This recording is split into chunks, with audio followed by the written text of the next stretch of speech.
Hello, everyone, and welcome to Telling Tales. Welcome to Symbaroum. It's a Wednesday night. That's what we do around these parts.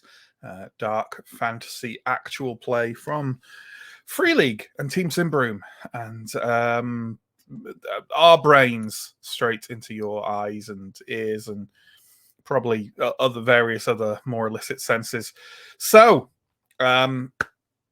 we are partway through the Witch Hammer, probably quite a short distance now, uh, but it's a big story. So stay with us, and we will have fun doing it. I'm going to do some promo, then we're going to bring people on, and we're going to do a slightly different style of recap this week. So hopefully, it will meet with your approval. If not, I'm sure you will let us know. So. Down below, there's a bunch of links. There's links to YouTube. There's links to Twitch. You're watching this on one of those websites. Please check out our presence on the other one. We stream everything on Twitch, and everything that we do stream gets stored on YouTube. So go check that out. There's also links to our social media, our Discord server, our Patreon. If those are the kind of things that interest you, please do go take a look at them. We run 2 weekly series at the moment at this point in January 2023.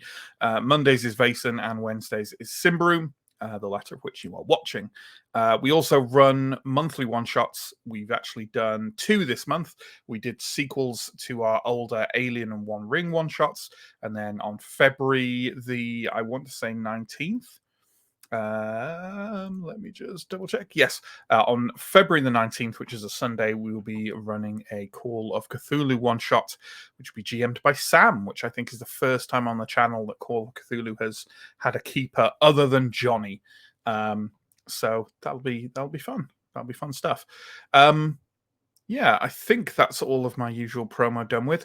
Like I say, we're going to do a slightly different style of recap this time because we are worried that our recaps are becoming very long extended sequences that most of our viewers, who I suspect watchers on YouTube, just click through at the beginning of the video. And we've been bleeding over a little at the end of sessions, so we wanted to kind of try and pull it back, try and get them a bit more concise. So with that in mind, they're going to be kind of 2-parted. The first is that one of the players is going to come on and sort of give a meta recap, like spend 1 to 2 minutes just talking about the overall plot and where we are in it. And then, as I introduce the other players, I'll bring up the salient points from the previous session. That probably sounds a bit complicated, but I assure you it might be. So let's give it a try. And the first player to try and do the overall meta recap this week is going to be Mike, because he came up with the fucking idea. So it's all his fault. So we'll see how it works. Hi, Mike. Hi, Matt. Mike plays Anton, Thea Gaprios, Sun Priest, sometimes healer, sometimes hitter of things with a flail, and almost always roller of terrible dice. And frequent muter of my StreamYard as well. Oh yeah. How could I forget all the things you bring to the team? So, Mike, why don't you add to that right now by being really good at the first meta recap? Yeah, so the party basically did some exploring and ended up in Karvosti. In Karvosti, we sort of made some friends and just heard about a woman called Elendra. Elmendra. Oh my God, there's so many names. Already I'm running literally over. One of your party. Yes, I know. But then there's Elida, but we'll come on to that. Anyway, she is an Ordo Magica Explorer person. She's missing, but it is sort of rumored that she was uncovering clues that maybe pointed the way to the fabled lost city of Symbar, the mythical lost city that would be a huge goal for any treasure hunter and potentially a source of great power. Through our investigations in Karvosti, we identified there were 3 possible avenues that we could go down to explore further. Like, one was an island to the west, which we ruled out for being potentially quite dangerous. One was a ruin called Fria Ligan, slightly to the northeast-ish, perhaps, where Almendra potentially found something. And then there was the town of New Earthmore, where Elmendra had intended to speak with a guild called Elida, and that is the avenue that we've taken, and that is what we've been trying to accomplish. Absolutely. I think that's a very good summary of the Witchhammer so far, Mike. Thank you. Okay, let's start talking about the previous session now. And as we do so, I'll bring on the players. Let's bring on Chris. Chris plays Steo, former infantryman and sergeant of the guard turned sellsword and everyone's favorite curmudgeon. So last session started with the group traveling upriver to the east, up the River Malgamore, to get to New Earthmore. Along the way, they encountered an old, overgrown Ordo Magica outpost, which was quite familiar to them from a previous adventure, specifically the Tomb of Dying Dreams. They had spent some time there, both getting, finding great treasures and also losing friends. So it's definitely a sort of bittersweet place to travel. And I think that was the case for Steo, Chris, to arrive there again. Yeah, I think Steele was thinking pretty tactically, so I was kind of happy to see a place that could potentially be at least somewhat fortified. But it was in a bad way, so we just kind of decided to enjoy some reminiscence and a little bit of lunch before carrying on up the upstream. Upstream, indeed. Upstream, where not too long later, and at this point I'll bring on Stephen, who plays Elindra, former Templar novice turned sellsword. And essentially, a little further upriver was the Sun Temple mooring, leading to the famous ruin that has been rebuilt by the Sun Church. And there was a bit of white water and a bit of negotiating that with some portage. But then the group found a place to camp quite safely for the night, and also had their licenses checked by the local ranger. And I think for Elindra, it was kind of, you seemed quite interested to see the Sun Temple at some point. I think just out of a sense of, yeah, like, I think Elindra's still sort of drawn to the Sun Temple and would have liked to stop off and have a look, but there didn't really seem to be time. We'd heard wind from the ranger that there was quite a lot of movement of other parties of people in various parts of the forest nearby, and figured that we should probably take that as our cue to, stay the night but get moving in the morning. And yeah, absolutely. And move on you did, eventually a number of days later, reaching the fringes of New Earthmore, where something seemed to be occurring. But regardless of that occurrence, you decided to get out of your canoes early, so that you could at least try and sneak up on the settlement just in case something was going on. A prime person involved in that sneaking is Sam's character, Askarai, the changeling ranger, bowmaster and scout, who overall got you relatively near the settlement walls, or at least within sight of them, without being seen, or at least you thought. Yeah, hopefully. Who knows? Maybe everyone's seen us and we don't know, but yeah, we did okay, I think. No one's coming for you yet, anyway. And with that, the party split slightly, with Elindra, Steo, and Anton staying where they were. And Askarai and our final character, Arindar, is played by John. Arindar is the last scion of House Dar, a somewhat naive and idealistic young noble, or at least he says he is. No one else really recognizes that. But he knows, and that's what's important. And Arindar and Askarai went up a kind of, not climbed up, but walked up a kind of cliff face onto a ridge to try and see what was going on with New Earthmore, and found out that New Earthmore, to a certain degree, appears to be under siege, in that there are a large group of clan folk over on the far side who don't seem to have attacked it yet, but certainly seem to be threatening the settlement. And there seem to be a number of guard posts sort of around the settlements that are preventing maybe people getting closer, or at least are looking out for others approaching. They also saw something glinting in the sunlight on the far side of the ridge, and also on their way back down were accosted by a group of treasure hunters led by a bear of a man called Degesto, who almost immediately proposed some kind of alliance in order to gain access to New Earthmore. And I believe where we left it off is just you, Arindar and Askarai leading Degesto back to your main group so that these negotiations can be had. Is that about right? Yep, sounds about right. Just about sums up everything, doesn't it? So, with that in mind, let us know what you thought of that recap as opposed to the old style. It was definitely a bit quicker, but maybe it wasn't as good. You let us know. And we'll probably decide depending on which one we prefer anyway, because we are beings almost entirely made of ego. But do let us know. Do inform that decision. So with that in mind, Arindar and Askarai, I'm going to assume that you taking Degesto and his companions down to your companions is legit. Yep. Yeah, I think so. From my perspective, anyway. Yeah. This is Degesto. As I say, a very tall, thick-set man, chomping on a large cigar with an odd sort of metal tube strapped to his back. Okay, are you making any conversation with him as you're heading down there, or trying to scout him out in any way, or are you just going back to the group?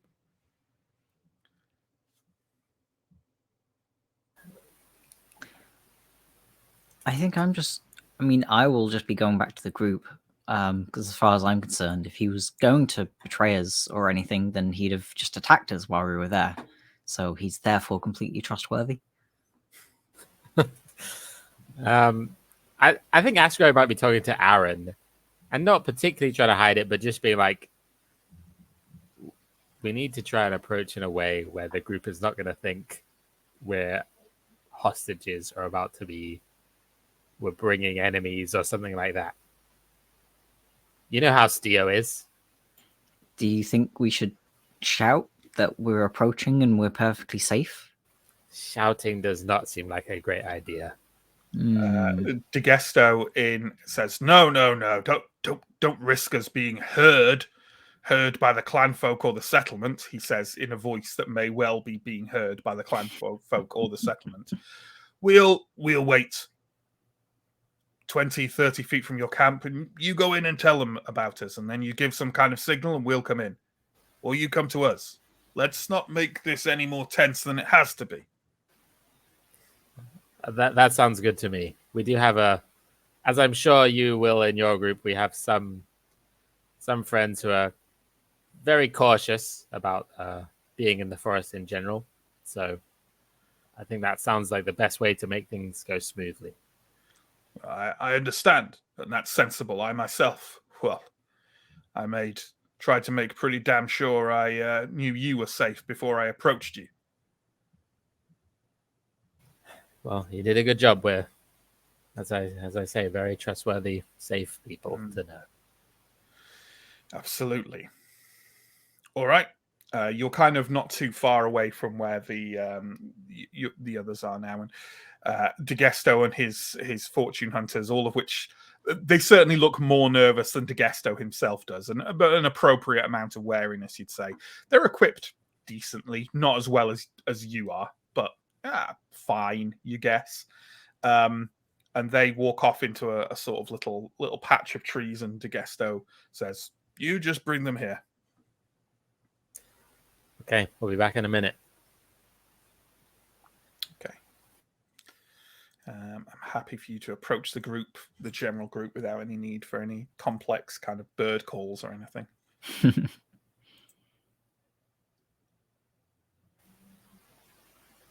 Okay. Well, we're back. What did you see up there? A lot. For a start, we saw the town on the far side being threatened, I suppose, by a group of barbarians who we couldn't identify, as well as one larger barbarian, maybe, or large figure that we couldn't quite work out. They seem to have scouts stationed all around the village. Yeah, we spotted one or two. Yeah, there's some quite near here, but I think others further, all around.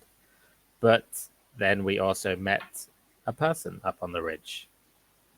I hate that. He seems possibly here for the same reason we are and wants to work together. He basically made us, but in a quite friendly way, bring them to here. So they're nearby and they'd like to meet us all and try and find out what the best way to work together is. The leader's name is Gesto. Very polite three-way clash of tactical complexity. Sounds wonderful. God, the only thing I hate more than this forest or other ambience. Sounds like a real easy thing to GM. If we can trust them, I don't mind having more numbers on our side. Yeah. Well, especially if we're planning to get into this town by offering help. Having a larger group can only make it more likely they let us in, I imagine. What's the plan then? Well, they are just waiting right over there. We thought it probably wouldn't be best for him to walk into the group directly with and Aaron looks between Steo and Alindra and go, the circumstances. I don't mind going to meet him, but I feel like we should keep eyes on what's going on here, especially Askarai's eyes, maybe a trained bow as well, given that we know that there are some people surrounding the camp. Could we bring him and his party over here, perhaps? Or we leave Ascarai here and John takes us over. Sure. Takes us over. Have you got eyes on one of these scouts from where we are? I spotted one. Yeah, that's right. You spotted them after Ascarai left, didn't you? Yeah. I think we'd seen a pair of them, but I think we'd only seen the one pair of them. Yes, correct. And then Ascarai I think he saw 3 altogether, including this one. Yeah. I'm happy to stay here. Or, I mean, I think they'd be fine bringing them here if we're happy for them to come here. I'll go give a signal or something. Okay, Arendar, you walk off. You know where they are. You walk off enough to see them. DeGesto, to his credit, is kind of hunched down behind a tree. But if you know where you're looking, he's still quite obvious. And he gives you he holds his hand up and between some non-complex hand gestures, he agrees to his group will come to you, and they approach. Very notably, you see him stand up and turn to a couple of individuals over to his right who've got, not threateningly, but they've definitely got their hands on the pommels of their weapons, and he gives a curt order and a gesture with his hand, and they immediately take their hands off their weapons, and the group kind of walks over slow, and he intentionally sets a slow pace of approach as you walk over, and the others of you see Arendar leading this man and his treasure hunters towards you. He comes over, and kind of everyone kind of crowds around this relatively small space, and probably drops to one knee to kind of minimize how much this really rather large group now is, because there's 8 of them and there's 6 of you, so 14 people lurking on the edge of some woodland isn't exactly subtle. But he nods and turns to again one of his fortune hunters and nudges her and says, "Well, you were right. Peace offering." He holds out a flask, from which he kind of tips a little thimbleful of sort of darkish honey, sort of honey-colored but dark liquid, and kind of knocks it back himself, and then screws it and passes it over to you. Anyone who would like to take it? Do you know what? As paranoid as Steo is, he's also a devil for the drink. So I'll have a sip. Absolutely, it's it's good. It's a good whiskey. assuming that whiskey can be made with medieval era technology, which I think it can. Whiskey's pretty old. You should be It's able a- to yeah, it's a figure out liquor. distillation. Yeah, it's a liquor. Is it distillation? No, that's vodka. Have you got a name? De Gesto. Steele. Formerly, briefly, Lieutenant De Gesto. Formerly, briefly, Sergeant Steele. I know. That's what she was right about. The heroes of Thistlehold, eh? For fuck's sake. We're never Can't going to shut that off. Can't expect a bunch of fortune hunters who hail from there to not know who you are. But what you can expect is that those fortune hunters don't really want to get in your way. So what are you here for? Same reason as you, I imagine. We want to get in there, have a quick, harmless conversation with a small girl, and then fuck off. Looks like we might have to crack some clanfolk heads on the way. Don't want to spill any blood inside that encampment. No. No reason to take maybe misguided but relatively innocent Ambrian lives. I used to be a soldier. I've still got that in me. Somewhat. So we were going to play this that if we have to come down on the side, we're going to come down on the side of the people in there. That's Agreed. how we get in and how we have a civilized conversation. If that's what you're doing too, and we are agreeing not to have a disagreement, then I don't see a problem. We've been here a day or so. There's not been a lot of movement. The barbarians made a sortie at the walls. Didn't get far with some spears and some arrows, but they've got a troll, and I don't like the look of that big bastard with the hammer. So what were they doing before? I'm just going to check with you, Matt. We can't have seen them from down here, but we presumably No. You've only heard of them from. But did we hear that they had come and that they'd gone again? Yeah, if Askarai and Narendar said that, then yeah, for sure. They've got some camp over on the other side. Haven't got it close enough to count the numbers properly. Do you know what clan they are? No idea. Don't look like from near here. He kind of takes a puff of his cigar and chews on it a bit. The closest I got to a plan was walking up to those walls, trying to talk to those settlers and offering our services. What stopped you? Day's a long time to scout out a settlement. I wanted to get the lay of the land. I know what I look like, but I didn't live this long being cautious.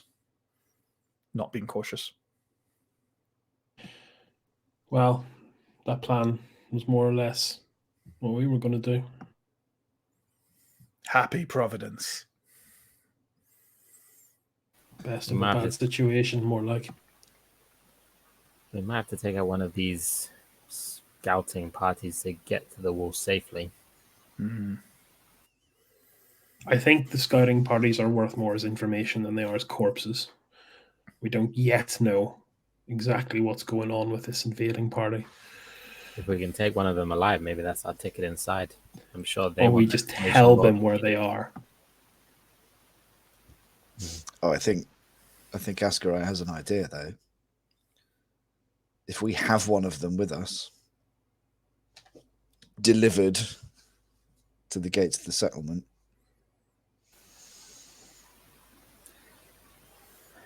Okay. Maybe. It saves these people the trouble of and risk of coming out and picking up one of the scouts themselves. Seems like a good gift. Seems like a good tactical decision. Question is whether them in there are capable of seeing that. You survived this long. if they won't let us in with one of those scouts as a hostage, they're definitely not letting us in if we don't have one of them. So I have skills I was going to offer them. Yeah, I'm sure they'd be happy enough just with, 12 people? More? 14 and a cat. He's eyeing the mare cat uncertainly.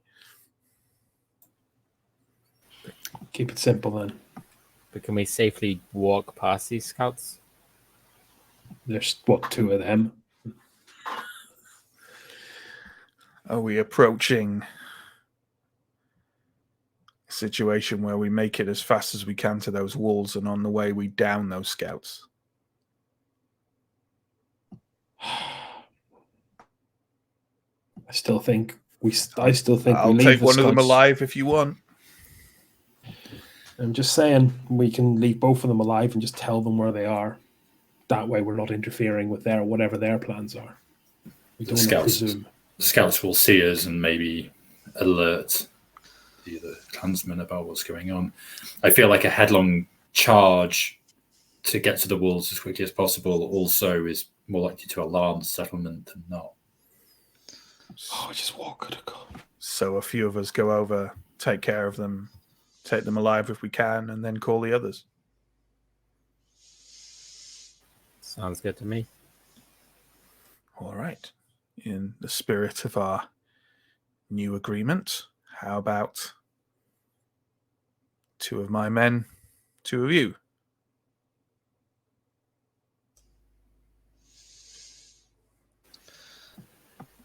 I'm going to be looking at Ascarai. Yeah, same. Sorry. It's fine by me. 4 men should be enough. All right. He gestures to some of the fortune hunters at his side, including the woman who had clearly identified who you were, and they kind of nod and grin a little wolfishly, and draw short weapons and sort of move over near the tree line and hunch over. And they are being joined by Ascarai and... I'll volunteer. Aaron, yeah. That's like our fast and quiet crew, right? Yeah, let's deploy the sneaky squad. Yeah. Fast, quiet is a bit. Would you like to tell us what your discreet score is, Arentar? It's 9, so it's not my worst. That's the Pretty same good, as pretty mine. Okay. Fair enough.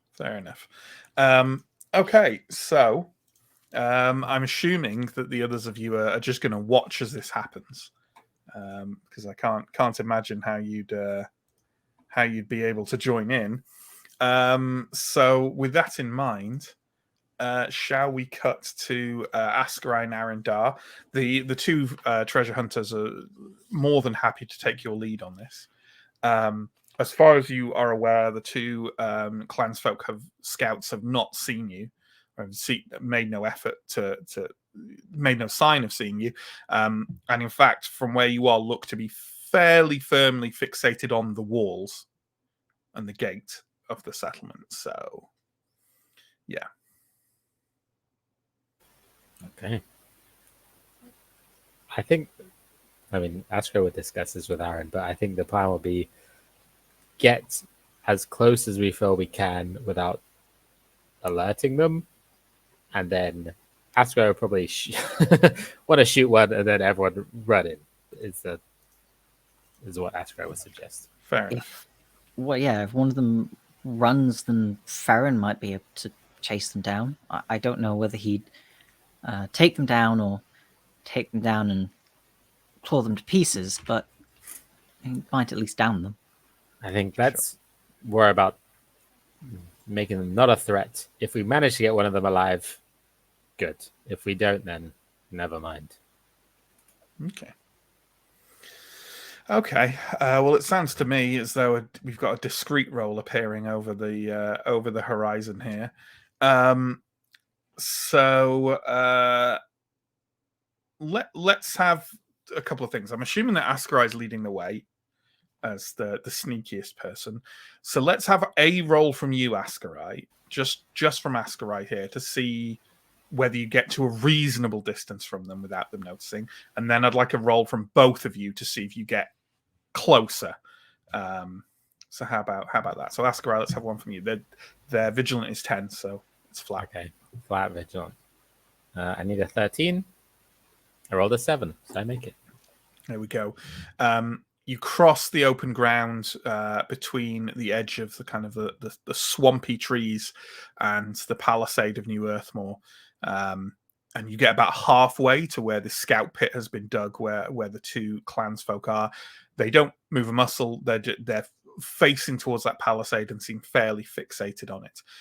You are close enough now to see that they are definitely kind of relatively well armed. And that they are definitely also dressed.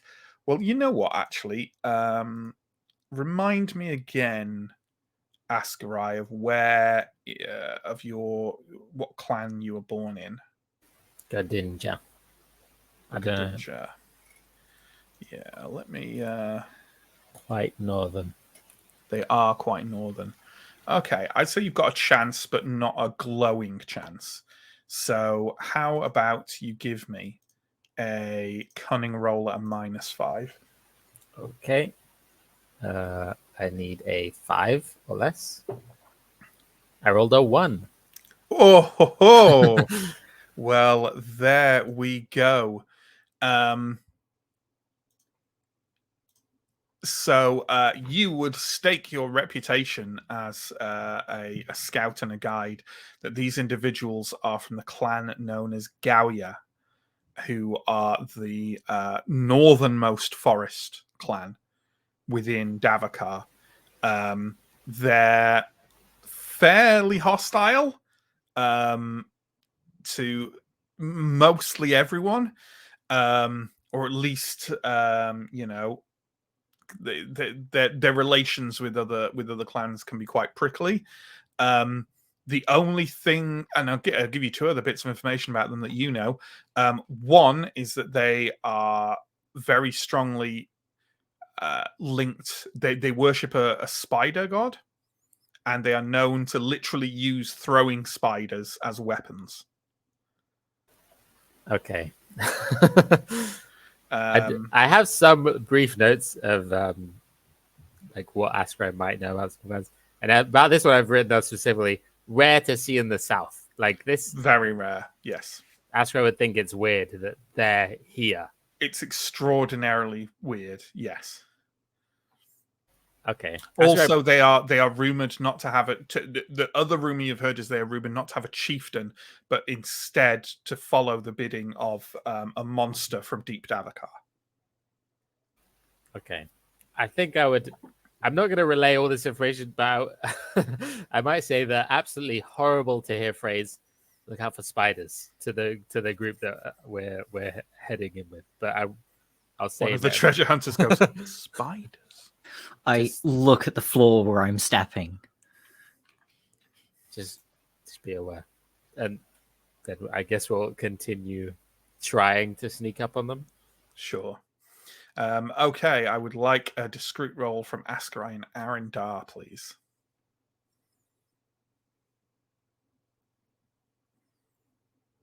Again, no modifier. Yep, just missed it. Just missed it. There we go. So you, as you creep a bit closer, there is you're making fairly good progress. You're maybe about 15 feet from the low pit that they've dug out. They're kind of crouched down in it. It looks actually quite uncomfortable, and they're peering over. And as you're moving forwards, Arendar, you trip slightly and stumble and catch yourself with a thump on the ground with one hand, and one of the Gowan scouts just kind of whips his head round. They have a kind of odd, like most of the head is shaved apart from a sort of top knot at the back, and you can see that like there are sort of markings across their head where there was once a tattoo that now seems to have been burned off. And he goes to shout something, and the other scout is knocking an arrow to a bow, a quite odd-looking arrow to you, Arindar. Askarai, can you give me a cunning roll at probably +3? Okay, You're an archer. I need a 13. I rolled a 15. Yeah, you don't know what it is anyway, but it's a weird-ass-looking arrow. Okay. Okay, let's have some initiative here. So obviously the usual initiatives from you two. Feel free to just put NPCs as the last thing on there, like the treasure hunters, and the Gowan warriors are at vigilant 10 and quick 11. John. Okay, I'll get that up, but it is still Askarai to start. Yeah. And if either of you are trying to get to the Gowan warrior who's knocking that odd-looking arrow, I know the initiative score is what it is, but given that you didn't manage to sneak up on them completely, I will let them do what they're going to do with that unless you beat them in a matched quick roll with whatever you're doing. So, Askarai. I know I've just put a big target on that individual. But... I mean, I'm gonna try an anti-meta game here. I think Askarai thinks a guy like the other one, not the arrow one, he hasn't like shouted anything out yet, has he? Or... yeah, he definitely shouted a word in a language you definitely do not understand. Okay, if he's already shouted, I'd try and shoot the one that's knocking the arrow. Okay. In that case, their defense is at -3. Okay, my vigilant has improved to 16. Oh yeah, you've got your extraordinary vigilance now, haven't you? So I need a what was their defense? -3. Okay, so I need a 13 or less. I'm gonna appoint this one as my hunter's instinct target. Your mark target. Yep. Yeah, but I think from this distance, to be safe, I'm going to do an armor piercing. I don't know what armor they've got, but I'd rather do that. Sure. I need 13 or less. I rolled a 12, so just make it. Okay, that's interesting. And I also have... I have an interesting question here, and I'm not sure if we ever... It's interesting because one of the players had it in our spin-off series, Fetters of Stone. I think, haven't we established that if you get armor from robust or other factors, it doesn't count as... It's still armor for armor cancelling stuff. I believe we have that, and basically they have rune tattoos, and I want to know if the rune tattoo counts for. So while someone goes and looks at that, looks like John is on with it. Let's turn. So you hit. Sorry, what was the damage? It's a D10 +1, which is 4 damage, ignoring armor. 4 damage, ignoring armor. And I'm guessing John probably hasn't had enough time to take a look at that. So either way, that's obviously nowhere near a killing blow. So I will just say that your armor hits home and definitely stops them from firing that arrow until kind of their turn. So we can, and if they become engaged, they won't be able to fire the arrow. Okay. So we will do what we will with that. But if it was 4, okay, yeah, I would also say that definitely as your arrow strikes home on the individual, you see a sort of flare beneath these sort of thin linen kind of vests that they're wearing. You see a sort of greenish, bluish, odd flare erupt underneath there, and you will definitely be aware of rune tattoos, so clearly it's offering them or trying to offer them some form of protection. Okay, are you taking any movement action? I think I'd move how many movements am I away from them? I'd want to move a bit closer, probably, but I wouldn't want to. You are one movement. It would take one movement to engage them. Okay, I'll move like half a movement forward, something like that. Sure, yeah. We did have some input from Stephen saying the character naturally ignores, depending on level, damage from each hit taken in addition to any armor it wears. Okay, yeah, and that's what Robust says as well. It says it ignores damage in addition to armor. So, yeah, it makes sense to me. So they did take a bit of damage. Yeah, that's from looking up Robust. I don't know about the tattoo specifically, but you said that was Robust, so that's I see no reason why it would not be a similar solution. So that's what it is for now, even if it isn't what it is. So let's move on. Aaron. Okay. I'm going to shout, Ferrin, get him. Sure. And hopefully send my meerkat Mm-hmm. to at least knock one of them down. Mm-hmm.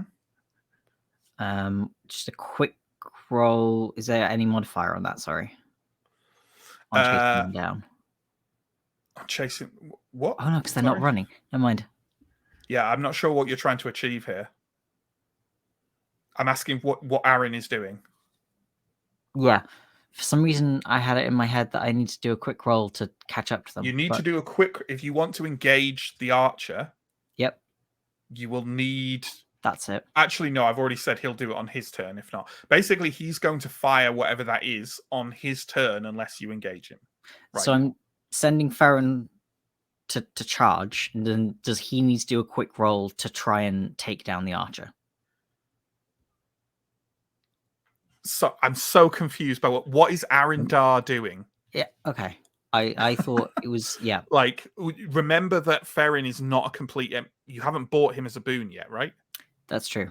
No. He's not a complete NPC yet. All he's used for is flank. I've given you a flanking bonus on who you're fighting. I didn't even have to do that, but I felt we should represent him somehow mechanically. In that case, Aaron is going to run forward and try and take down the archer. Sure. Okay. Then, I mean, make your attack roll at -3. Yeah, I thought you just said I needed a quick roll in order to...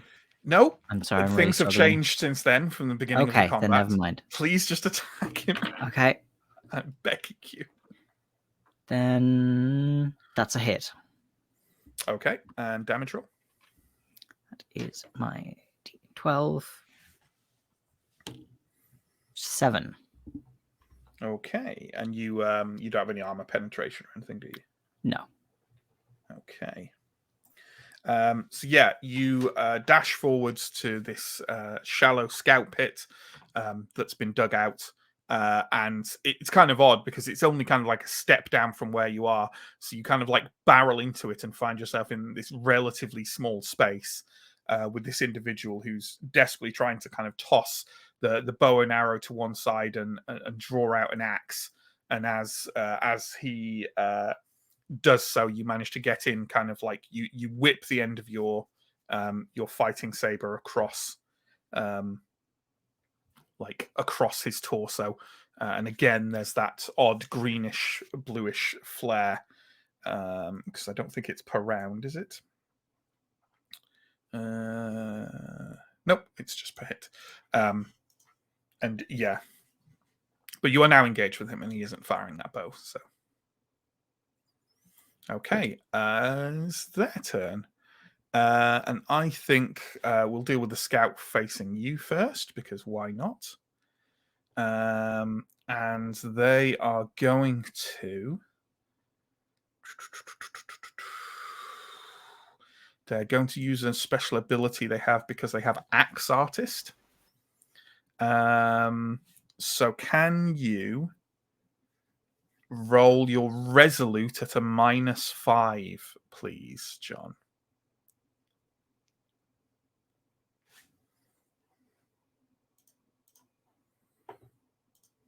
Nope.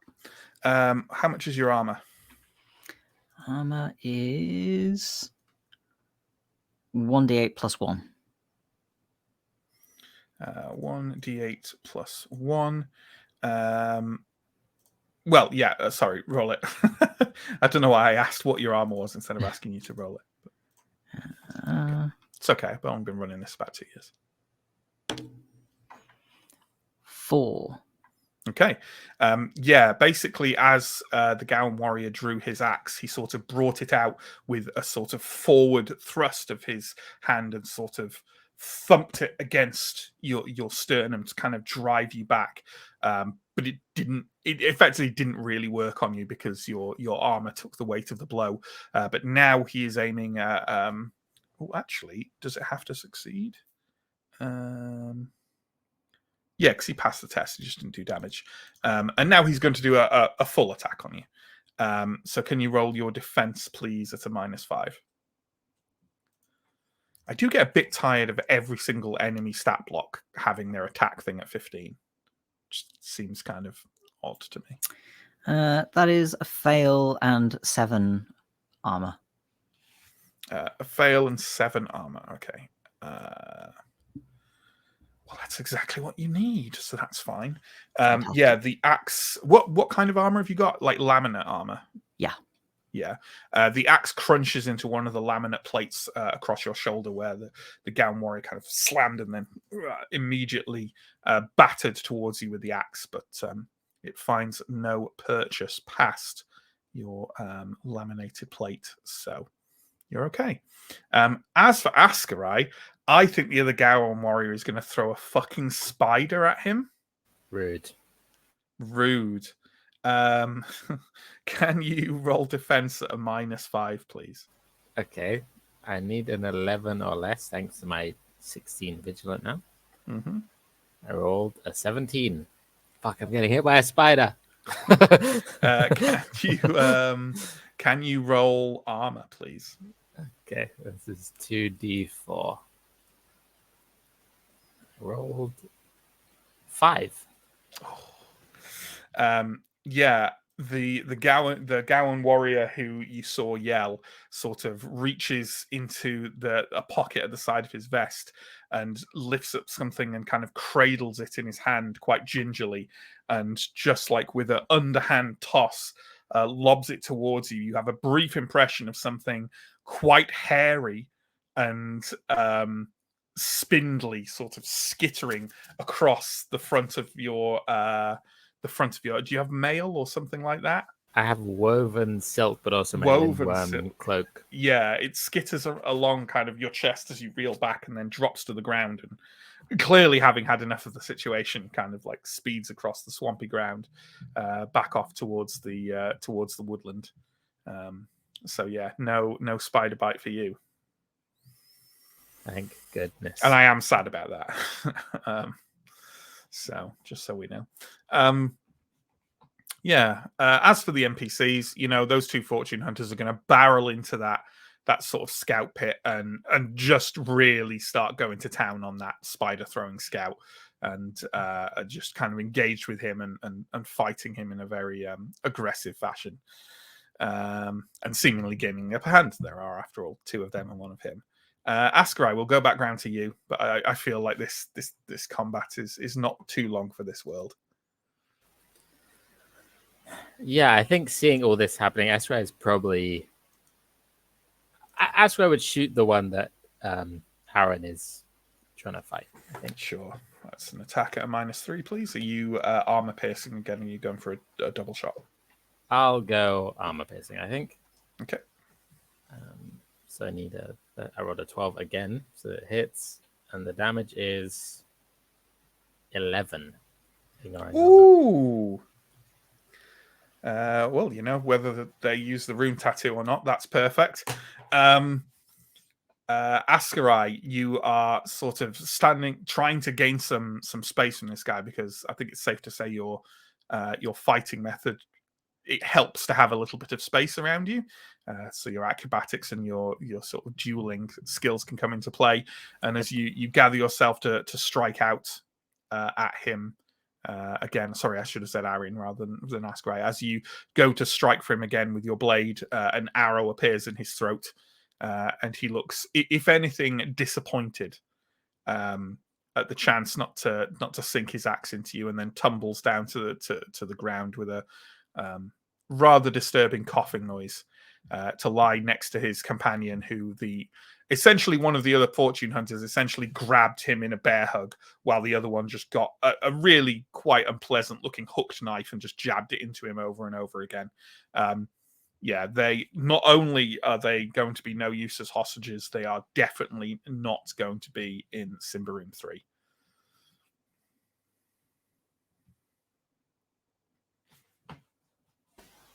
Askrai looks around and there's a weird looking dance to try and make sure the spider hasn't snuck into his boots or anything like that. Just to be clear, this is you just being panicky about spiders, not that you have some kind of traditional ritual spider cleansing dance. Okay. Exactly. Sure.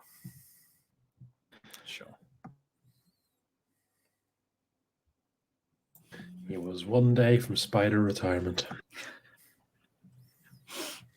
Spider's fine. Scold off. He's going to go live a full life somewhere, far away from us. home. Mm. Anyway, what are you doing? Well, Askrai's probably going back to get the others. Sure. Okay. You retreat quite calmly and quietly back to the tree line, where De Gesto is kind of nodding at you, looking quite impressed. Theo's kind of shaking his head a little. I wouldn't say, by the way, definitely the ones on the tree line didn't see the spider throwing. I just want to establish that. They just saw Askrai doing a weird jig after the battle. They're Gowans. I never known them to be this far south. No idea what they're doing here. But they're the fucking spider throwing bastards.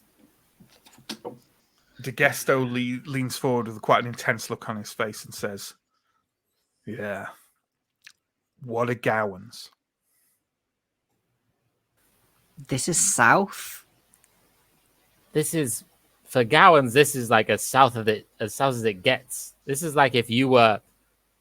I don't even know what is south for you guys, but this is.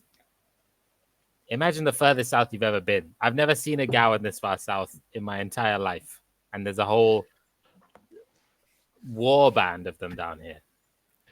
Why can't the forest just be normal for the 6 months we need to be in it? I'm begging it. I'm assuming, given the lack of a hostage and the loud shout I heard,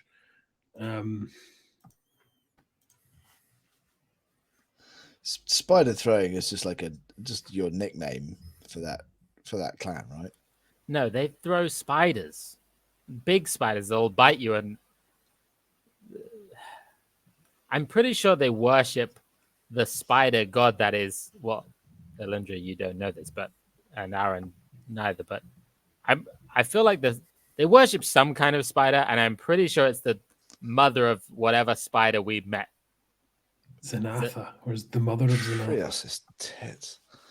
I think so. I know they worship a spider, and I think it might be the mother of Zanatha or something. I don't know, but they're those guys. They're not friendly. They're not doing? This all sounds like an intriguing personal history that I don't want to know until I'm drunk. You'll want to know it before you get a fucking spider thrown at you. Okay. Oh, all right. Let's try and be inside the encampment, which is hopefully less spidery. Askrai, you're a lot more feisty than you usually are when people are talking about spiders. Are you going to be okay?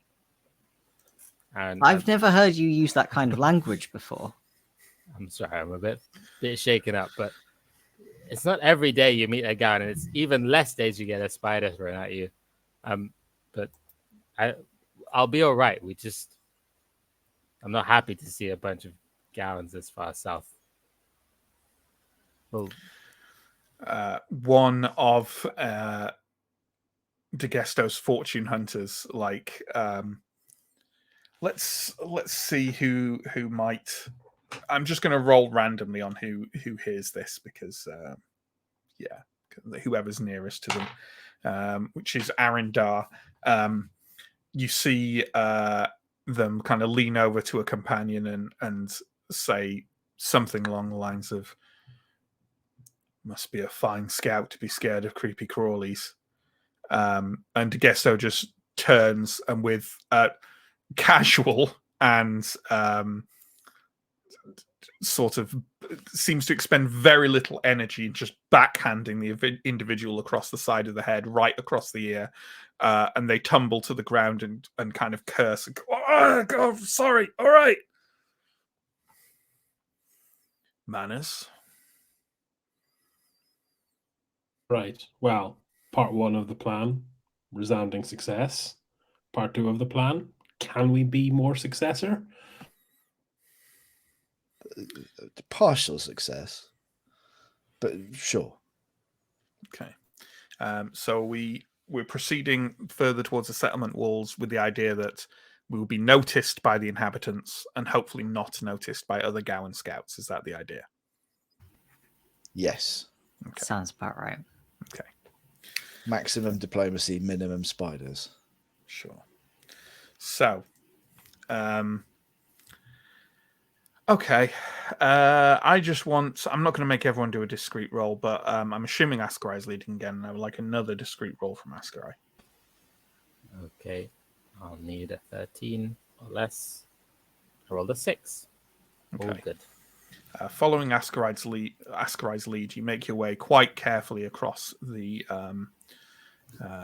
open ground in front of the settlement. And at this point, shall we maybe have a map of the settlement again, just to remind us like where we are and what's kind of going on here?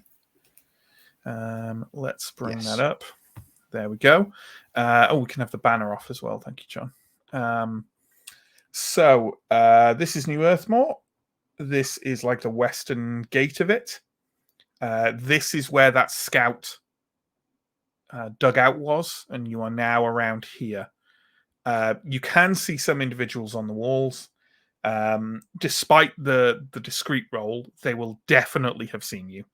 And you can already see them kind of like moving about and indicating to people that there are individuals approaching the wall on this side. At this point, I mean, stealth is probably largely irrelevant. So DeGesto is kind of shrugging and he was stooping over still, like a hunched bear while he was sort of crab walking across this open ground, and he sort of stretches up to his full height and sort of shrugs at you all. As we approach, Matt, can I fail a vigilant roll to see if I can spot any other pairs of these? Sure, yeah. Did you mean can I make a vigilant roll? Well, I mean, I'm not optimistic, but let's. Okay, I see. Yeah. Yeah, you can definitely fail a vigilant roll to see if you can spot them. Cool. Oh, I passed it. Okay. Yes, you can see the other kind of like scout dugout on this side, which is all the way up here. So you can't see them very clearly. But you can see there seem to be two individuals in it. You can also see that they seem to have noticed you and are busying themselves with something. Okay, but they're quite a long way away, and they're quite a long way away. Nearer dugouts to us. Okay, cool. Yeah. Individuals on the walls are kind of like gathering. There aren't a huge number of people there, but there are some people. I might be tempted to roll Blessed Shield, just in case things go south. Sure. What happened to I'm going totally incognito?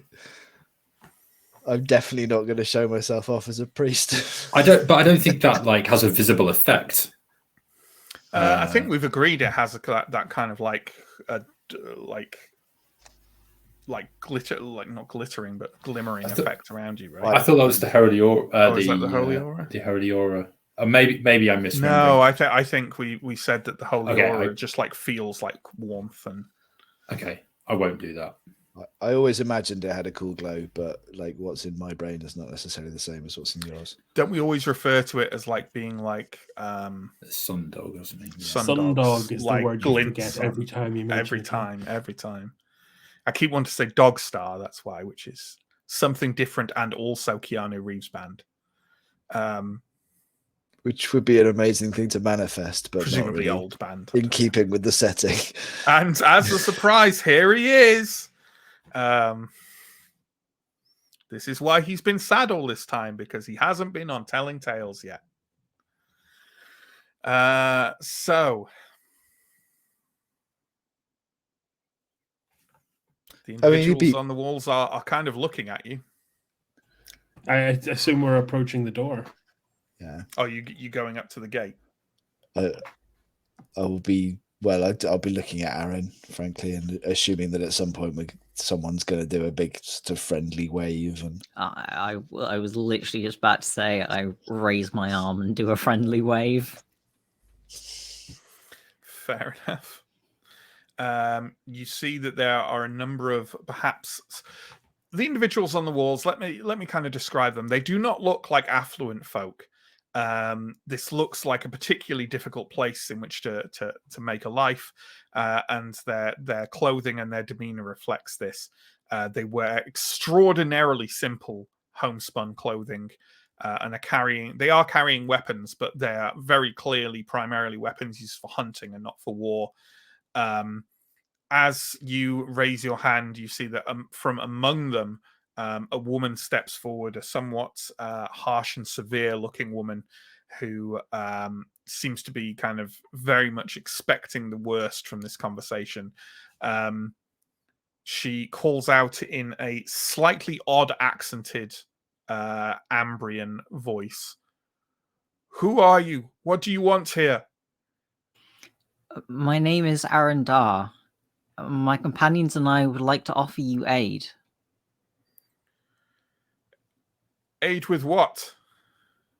Well, you appear to be in some trouble.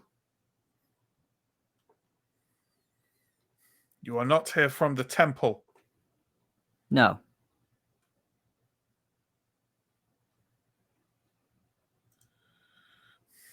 You dressed as though you are Prios's children.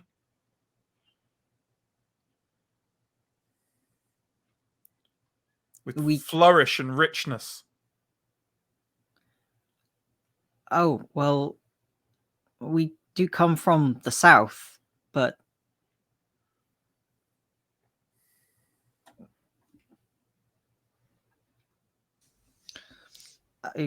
I don't.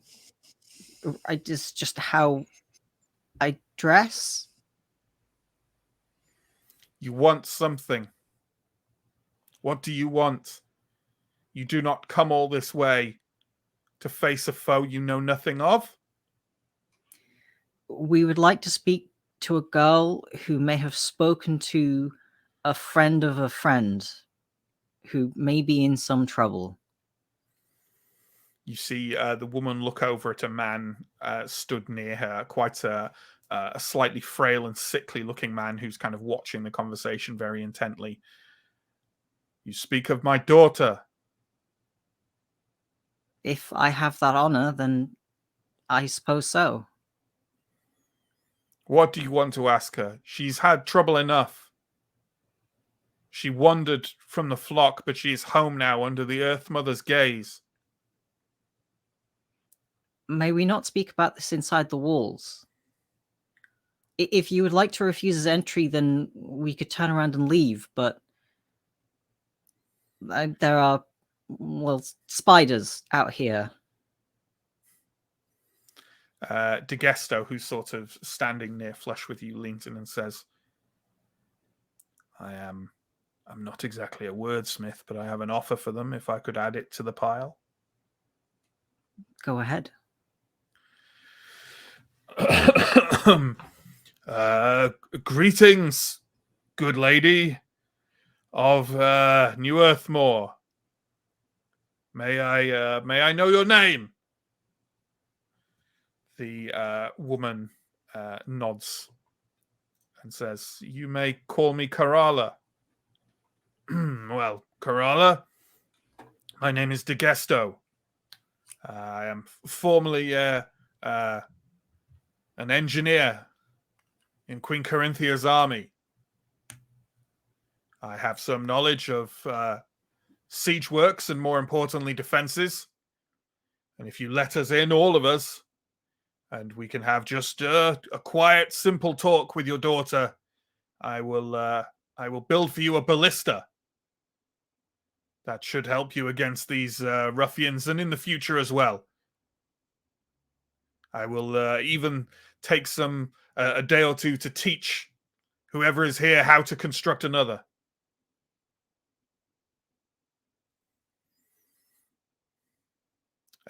Aaron Dar, could you roll persuasion, please?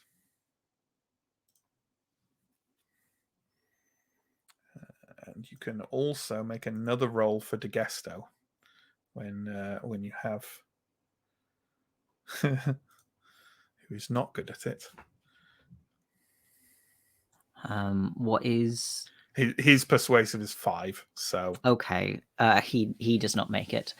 I am going to spend my currently only experience point to re-roll mine. Okay. Yes. Yeah?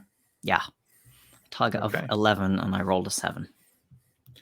There is silence on the battlements for a few moments, and then Kerala says, "We will let you in if you help us first. And then after you help us, you will teach us of the construction of this device. And then you may talk to my daughter. You will help us by defending against the next attack. Outside the walls, we will send some of our warriors out to help you."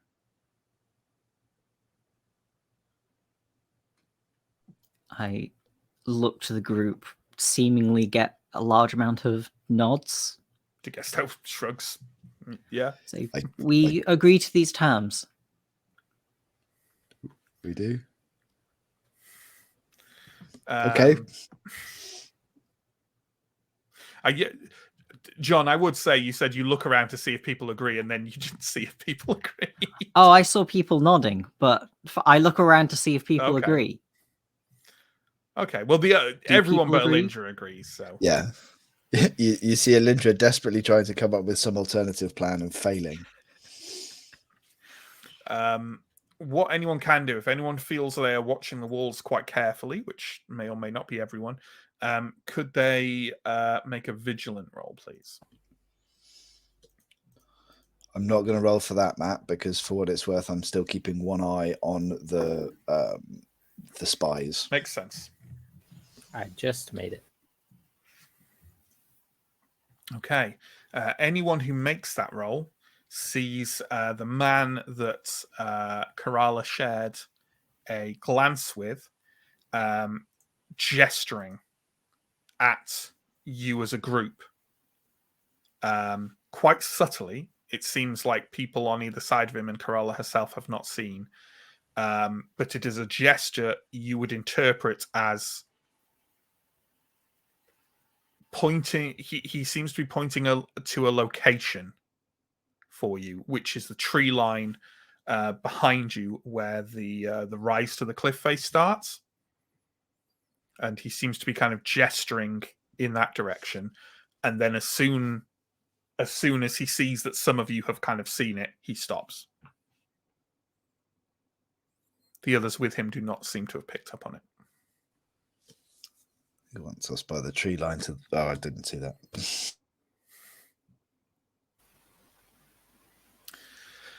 Kerala nods and says, "You will hear when they attack. But if you want to be prepared. Make your camp in front of the eastern gate.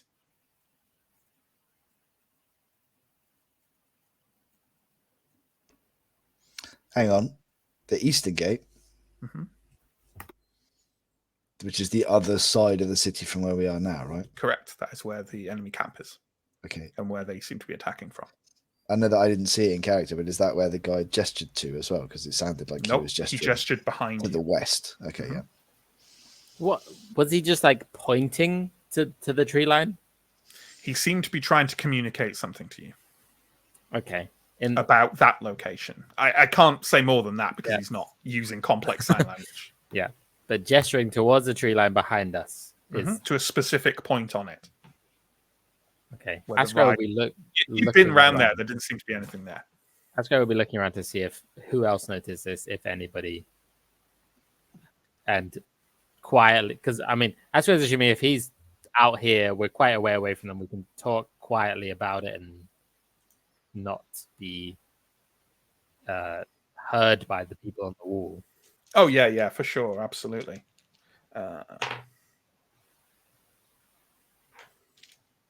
Who I think Mike saw it, right? Yeah, I saw it. I think we need to have a look again at that tree line.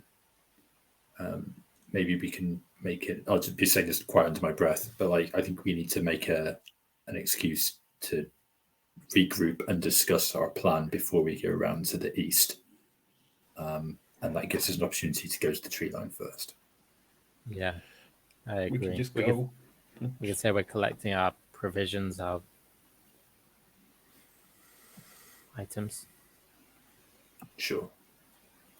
Okay. We will gather our provisions and scout the area and make our way to the gate. You be at the eastern gate in the morning. Yes. They will not come again today. But if you wish to come in and you wish to speak to my daughter, be there to defend us tomorrow. Understood. Good day. She doesn't kind of give you an equal farewell and just turns and walks off and off the walls, seemingly. Friendly folk. So, 14 of us and a cat against how many did you see outside? And she said some of their warriors. They're no warriors. No, they're religious folk. Well, you need some smarts to survive this long in the forest, so I'm not writing them off just yet. I haven't seen the force that came earlier. I'm trying to get some measure of how dead we are. We'd struggle badly with just the 14 of us. But to guess, though, you scouted this out. What's the raiding party like?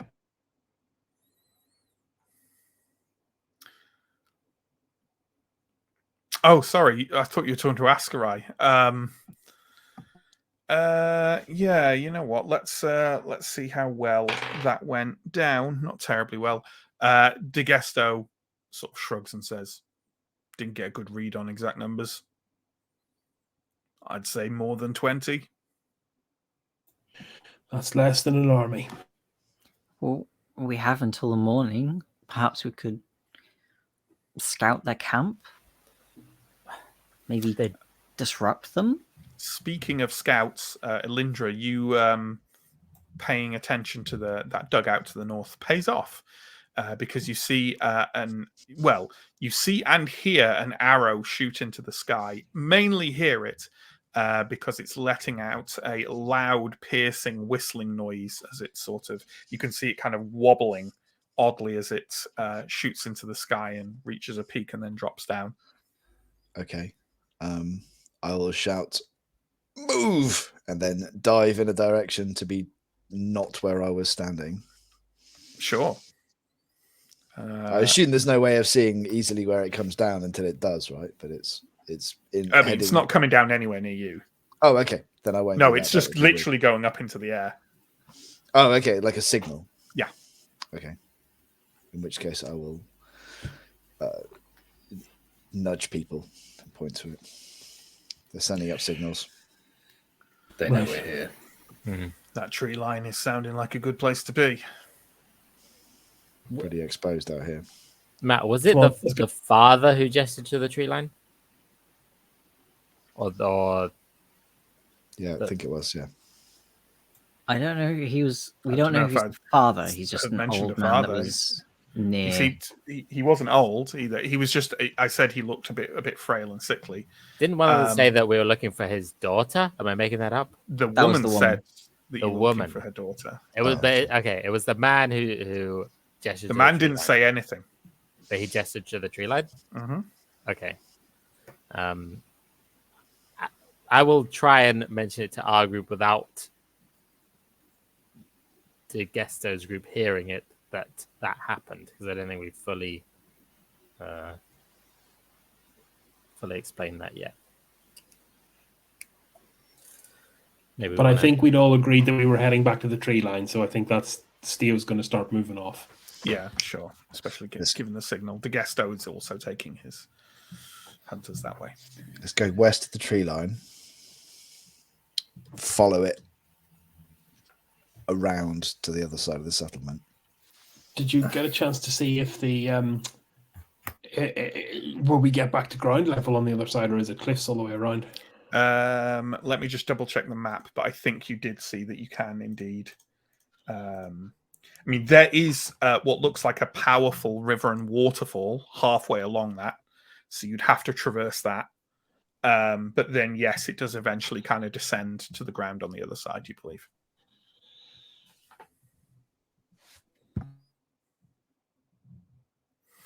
Okay, we make You it. were on mute, Mike. Yeah, sorry. I was just thinking, do we need to keep an eye on those scouts as we move? Just because, and I'm going to propose do we need to do something about them, because they will be watching where we go and what we do, and they're sending signals. Are we foolish to let them keep sending signals? They've seen us. We've seen them. There's 14 of us. Yeah, the damage has been done now. We could flash them out. That is not the conclusion that I would come to, Theo. My conclusion was that we march over there and end them.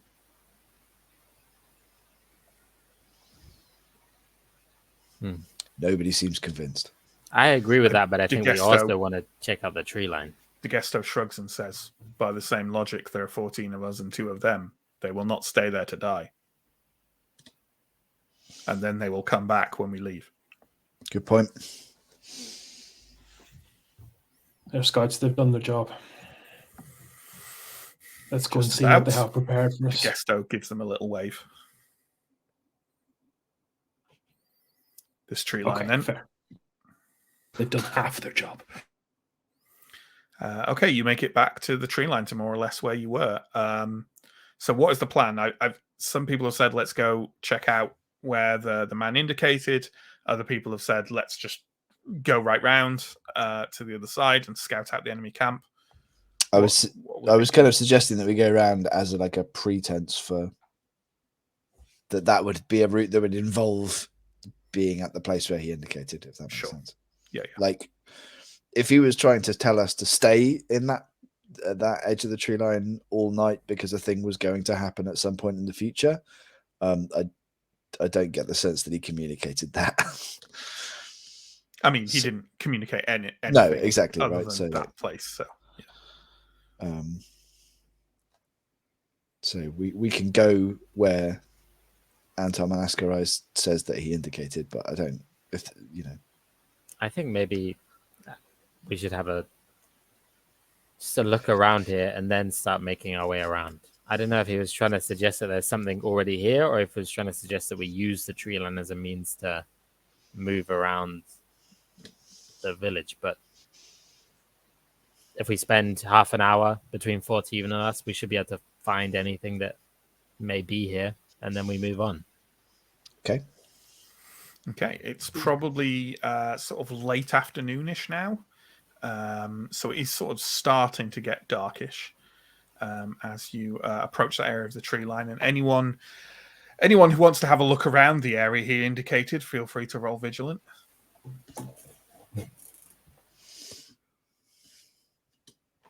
Fail. Yeah, make it.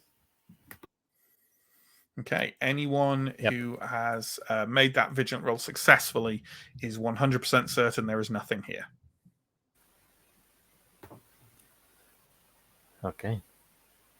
I guess we move around. If we're not there at the morning, I don't think we're getting into the village. So hopefully he just meant for us to use the tree line to move around.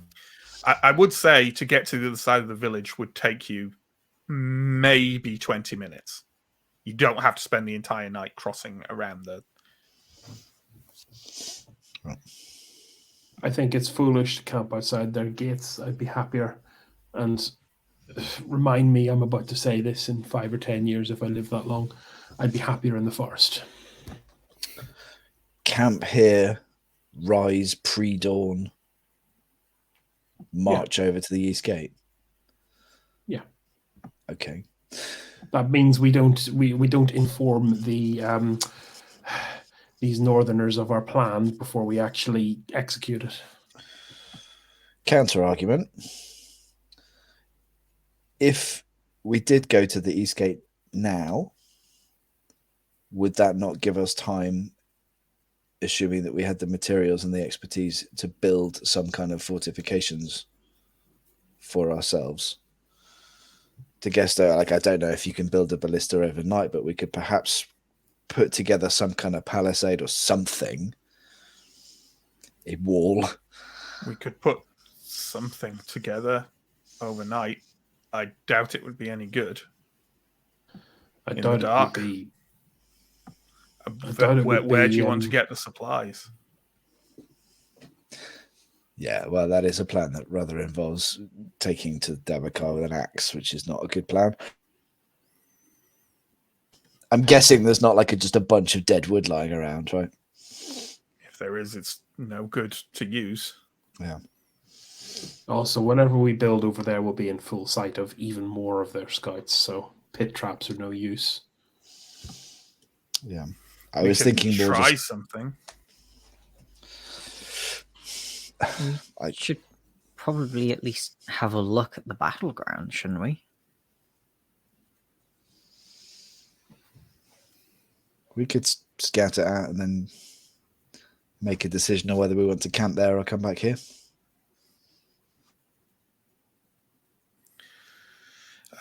Again, I would enforce that it's going to, by the time you get over there, it's going to be dark.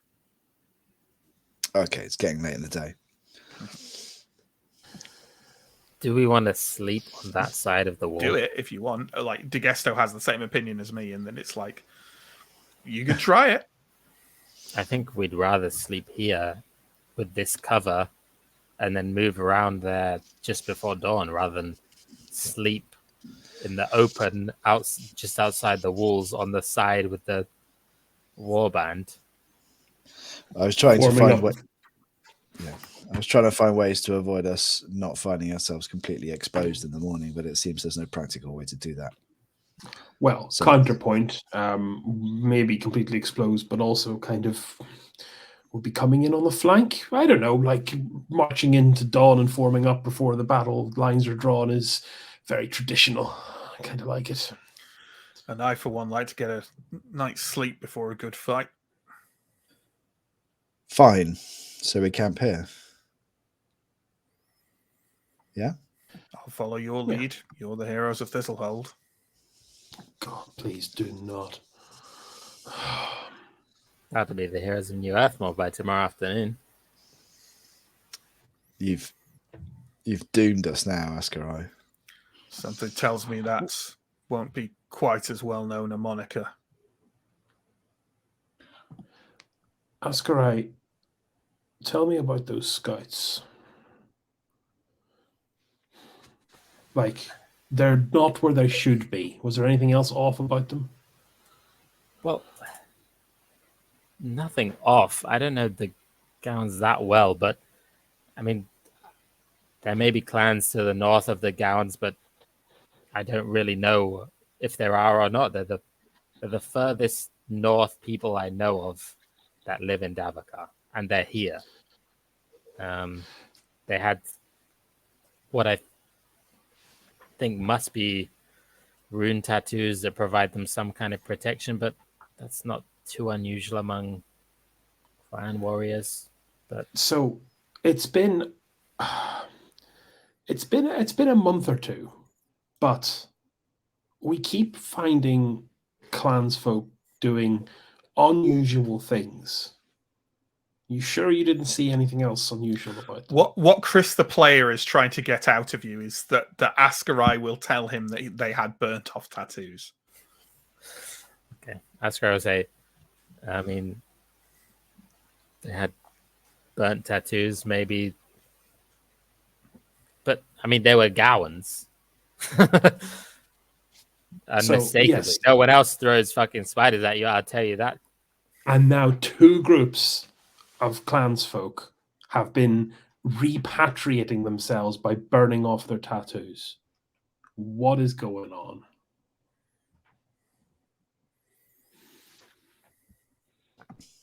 New leadership? New leadership. Some tactics. This new king in the north, maybe? I don't know.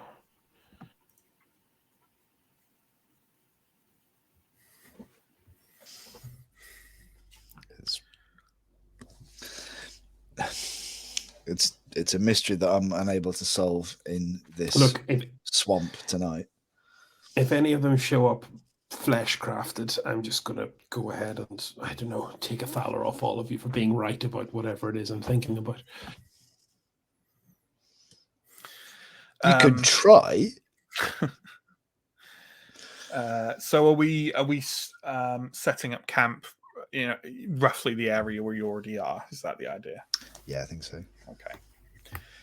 In that case, about an hour after it gets dark, any of you who are kind of paying attention on the perimeter of the camp, especially if someone is keeping watch in any way, will hear, and let's say it would probably be, I'd imagine our group would at least share said duty with DeGesto's people, right? I mean, there's some trust there now, but better safe than sorry, right? Maybe we'll agree to pair up, but like one of us and one of them. Yeah, exactly. In that case, it is Alindra, who is on the edge of camp with one of DeGesto's individuals. When you hear a voice that is kind of trying to be quiet, calling out a little way beyond the torchlight, saying, "Sunfolk, is that you? Is that your camp?" Show yourself. A man accompanied by two of the inhabitants of New Earthmore carrying spears walks into the torchlight. It is the man who indicated from the battlements to you at this point. Okay. Hello. Hello. My name is Morio. I am Karala's husband and Ilida's father. May I come into your camp and make parley with you? I suppose so. I will. Thank you. Like, would we have like a campfire or something? Probably at least a small one. Yeah. So I'd indicate like a place for them to go and sit by the campfire, and I would go and wake some of the others. He kind of wanders quite slowly. Again, he seems quite sickly, as if he's had some kind of unpleasant and kind of severe affliction at some point in the past. And he limps over to where there's kind of a tumble down mangrove tree and takes a seat on it, and the others kind of like stand next to him, sort of watching you all, sort of with alertness, but honestly, they seem more scared than like competent bodyguards. I thank you for your hospitality. Digesto nods and sort of ladles him out some broth that his folk have been making and hands it over to him. Thank you. Oh, good. This looks like good basic food of a kind the Earth Mother would approve of. How can we help you? Yes, he takes a mouthful of broth. My wife, I cannot blame her for this. I understand why. She is most reverent and devoted to the Earth Mother, and wary of those from the south who may come and try to take us back or change our way of life. But I do not wish this to mean that New Earthmore itself is under threat. You seem fine warriors, well armed, with the tools of Prios, but I fear that should you fall tomorrow against those men walking with, he seems kind of physically appalled at the notion of the raiding party. If you should fall, I cannot rely on our walls and our warriors to defeat what remains. I would propose a different pact. One more. A cleverer one. It has to be said that parking us outside of your west gate is a plan that raised some eyebrows here. What are you proposing? I have seen the look in those men's eyes when they see their leader. I've seen it in the past. I saw it back in the south. Some men make their warriors. You understand me? I think so. He is a mighty killer.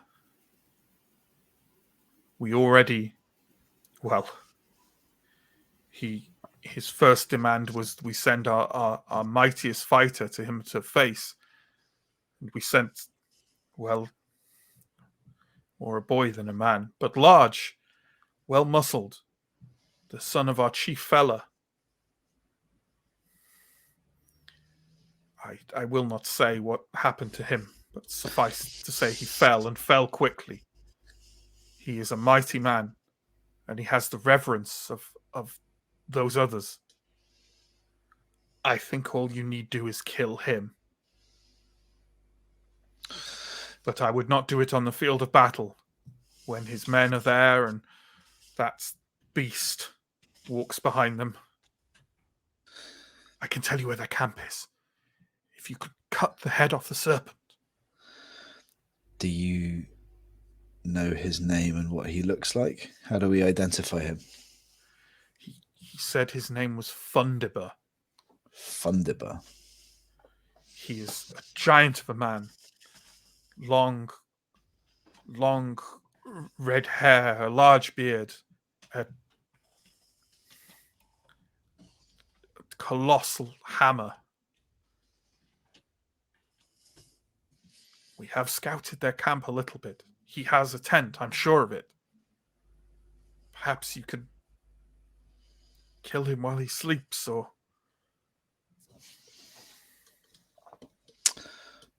It seems safer to me than facing them all on the open battlefield. I need to see what my colleagues think. Looking around. You mentioned his first demand was someone to fight. What were his other demands? What do they want? Why are they so far south? After he killed the poor boy, all he demanded was another to fight. And then, when we refused, he said we would all die. And they have scouted the walls since. We have some advantage with those in place, but it will only last so long, and I believe that beast can tear down the gate. What happened to the boy after he fell?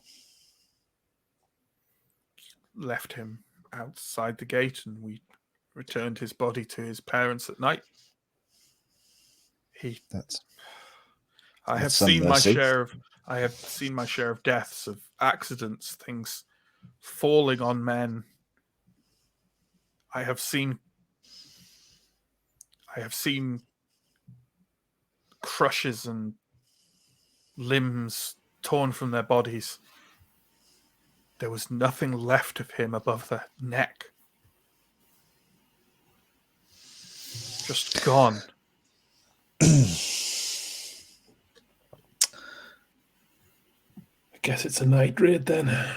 Steele's kind of starting to stir properly and get trussed up. Yeah. Prepare yourselves. I think we have a job to do. Do we only have tonight? I imagine if we're not there, if we're not at the gate in the morning, then I cannot tell whether they will attack tomorrow or not. If they rise and attack us, then the opportunity for a more careful strike is gone. Okay. And there is every chance that the walls will fall. So it's now.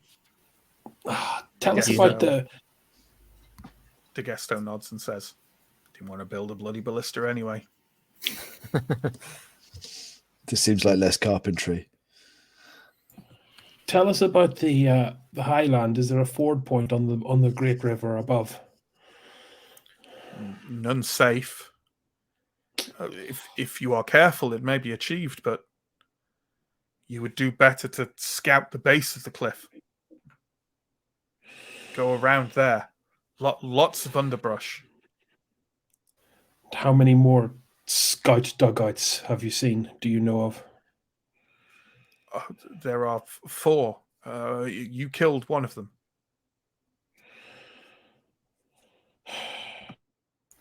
And their camp, do you know how large it is? How many men they have there? We have counted 30, but that includes the scouts. I do not mean to say precisely 30, but at least. And the beast. And your hope is that they will cease to be a significant problem once Thunderbird is dead. I am not a good craftsman. I am not a good warrior or a hunter, but I am a judge of men. And those men will leave when Thunderbird dies.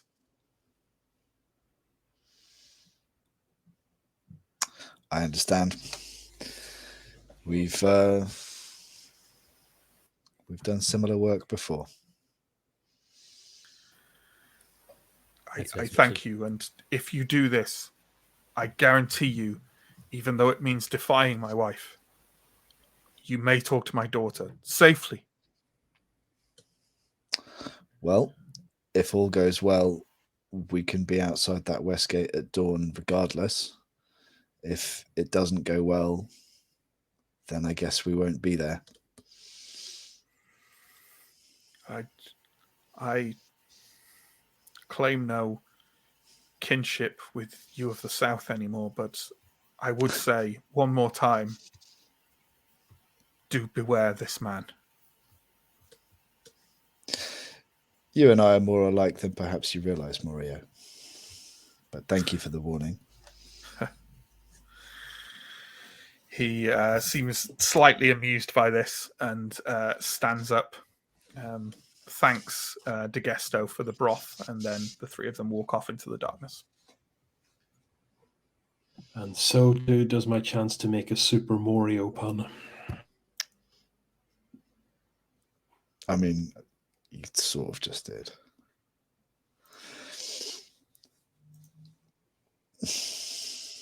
Well, it's been a great ride here on Telling Tales. We thank you for watching us over the years and the months and the weeks and the days.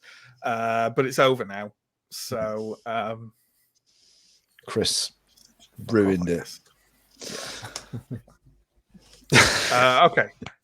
So, Well, I guess we're striking out in the dark because it's like the middle of the night now, right? Like, Good old fashioned 3 o'clock job. Why do people keep hiring us for sneaky shit? oh, it's definitely not 3 o'clock. This is the end of winter, remember? You're at like 10 o'clock at the latest. okay. Was that like sort of first or second watch shift or something? Yeah. Okay. So we need to get around the basin, either avoiding the scouts or killing them before they can set off any alarms. And here is a choice for you. You can obviously just head straight across, which would almost guarantee that maybe scouts would see you, but you can do it. It's definitely the quickest. You could skirt around the base of the cliff, as Morio suggested, which is more sneaky, but would still take you quite near those scout dugouts. The top of the cliff, almost certainly those scout dugouts would not see you. But Morio did say that traversing the river at the top can be dangerous. So let's follow the cliff round to that. Well, we don't know where all of the dugouts are, do we? We know where this closest one is. You know where that one is, and Ascarai has a rough idea where one of them is on the other side, I believe. Yeah. On the other side. You mentioned you're an ex-engineer. What do you think you could do to make that fording the top river safe? I just want to keep our options open. Again, I don't want to be typical of my profession and complain of a task assigned to me, but I would say that most engineers do consider the ideal time to be carrying out complex building works to be when there is light. Yeah. I would therefore say almost nothing unless we can find a very big fallen tree very close to that river. Bottom of the cliff it is then. Or the river, and we shuttle everyone up by boats, but that means we have to scout further up the bank. Your canoes. That won't get all 14 of us up.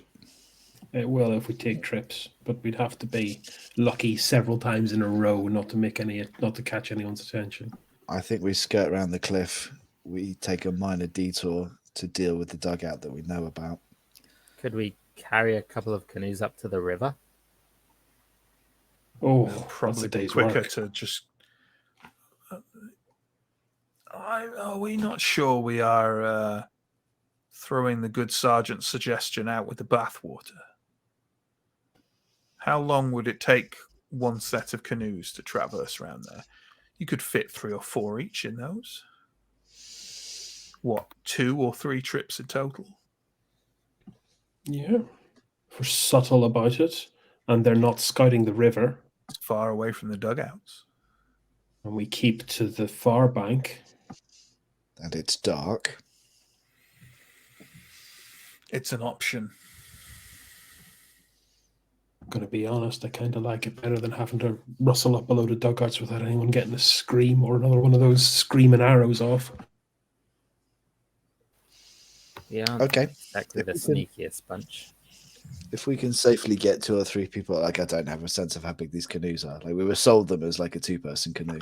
Yeah, they're like a dugout, like a dugout canoe. I'd say you could, given that you had your supplies in them as well, I would say you could very safely have 3 people in them each. Okay. And you've got 3 of them, right? So that's 9 people. people. That's 2 trips overall, right? Okay. Let's ferry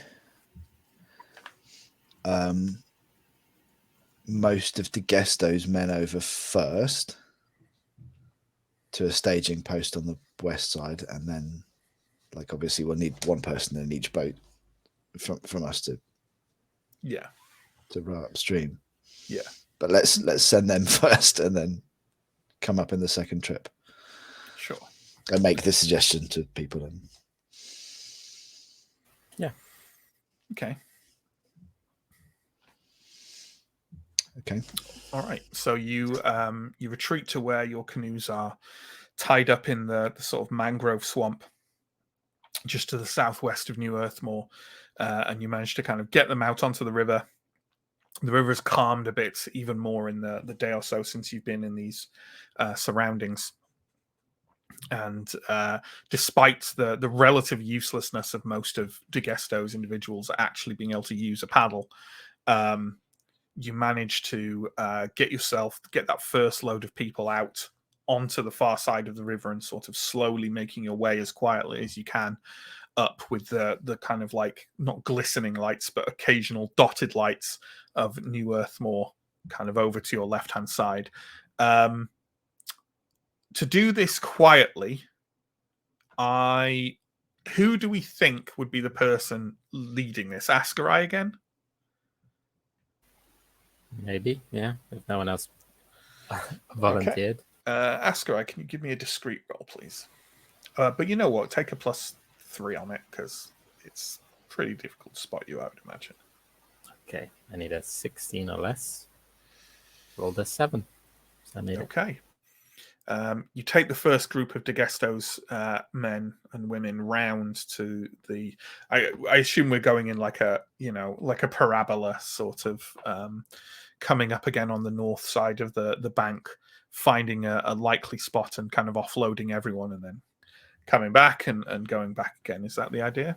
Yeah, definitely trying to stick to the opposite bank for the whole journey up there, and just like going across and straight back. Could you give me another discrete roll then, please, Ascarai, at +5 this time? Okay, at +5, I think anything less than 18 makes it. 18 or less. I rolled a 15, so that makes it. The sound of the river, as it's still flowing fairly hard, even though it's diminished over the last couple of days, almost entirely masks any sound you make. And for a moment, as you're kind of picking up the last people and retreating up, kind of the sky has been relatively cloudy throughout this evening, and it peels back overhead. And for a moment, it's kind of almost enjoyable and beautiful to paddle on the cool river at the night time when the stinging insects have retreated and with the stars out above you, until you realize that you're on your way to try and kill someone who is apparently an eminently terrifying warrior in a camp of his own followers. But you make it back to the northern shore on the east side of New Earthmore, perfectly safe and sound. And you are all gathered there among the trees. And you know what? I'm going to say the Gowan camp is quite easy to locate, because I would say you can see the lights of it through the trees, probably about maybe a kilometer from where you are, and you can also probably hear them. Is it, I know we sort of glossed over it, but is it reasonable to assume that we got some kind of sketch map of the camp as Morio understands it? No.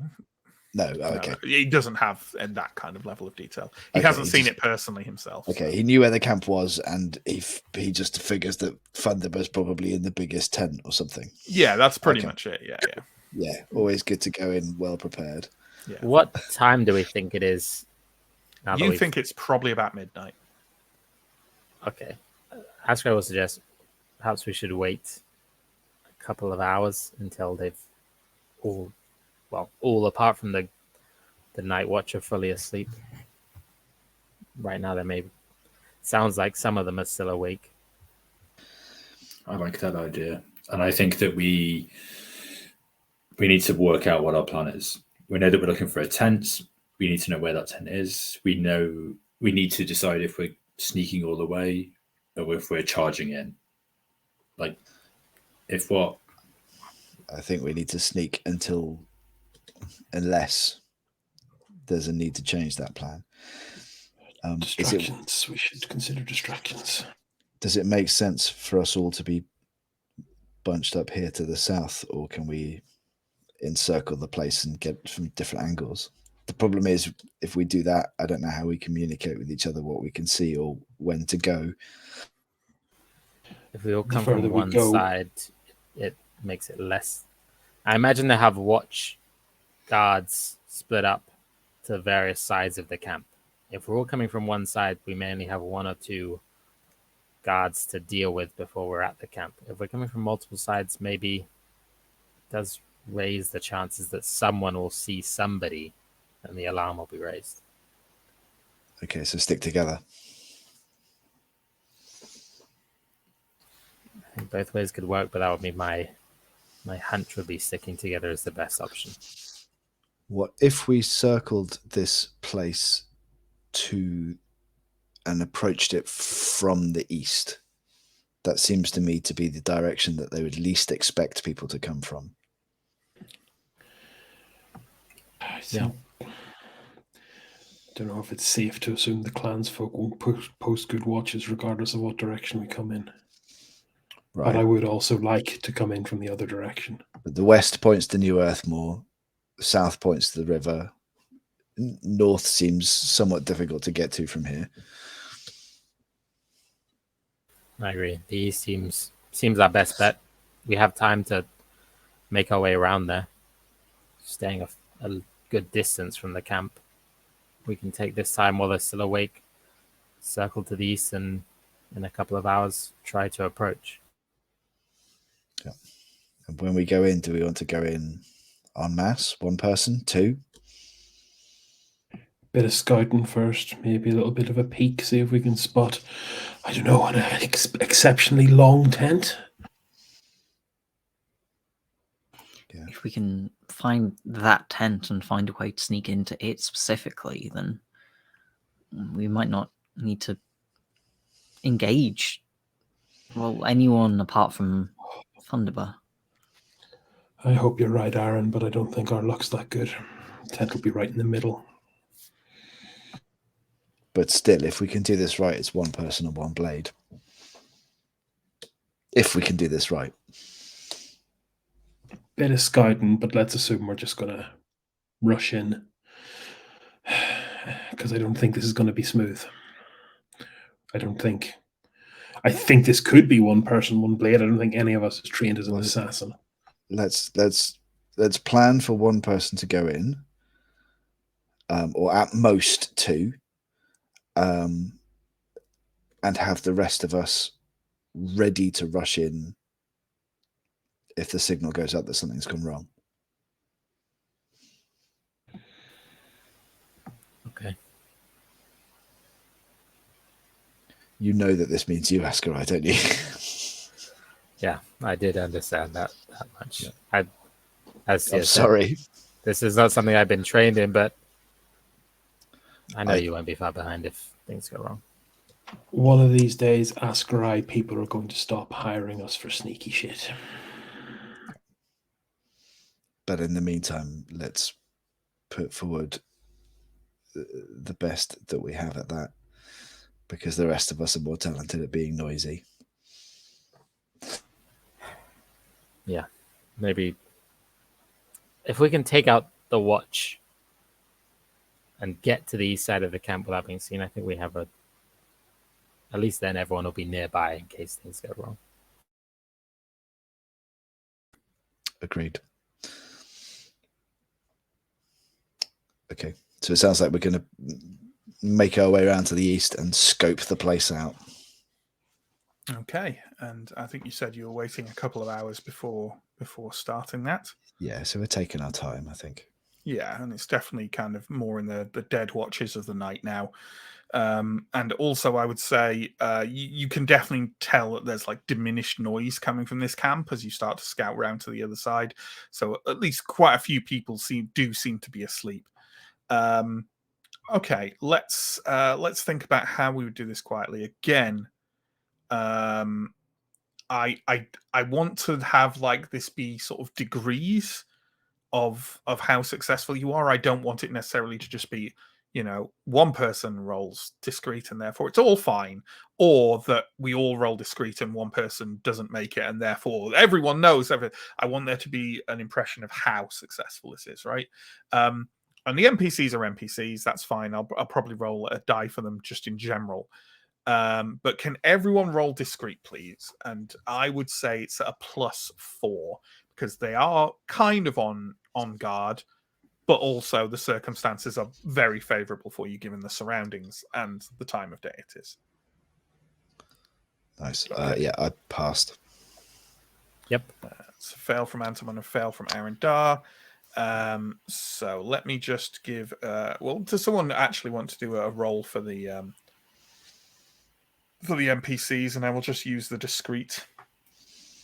Oh, Gesto's got a very good discreet, and I'll let you use his. Roll against his discreet of 16, please. Sure. Doesn't seem Shall- too appropriate for the individual.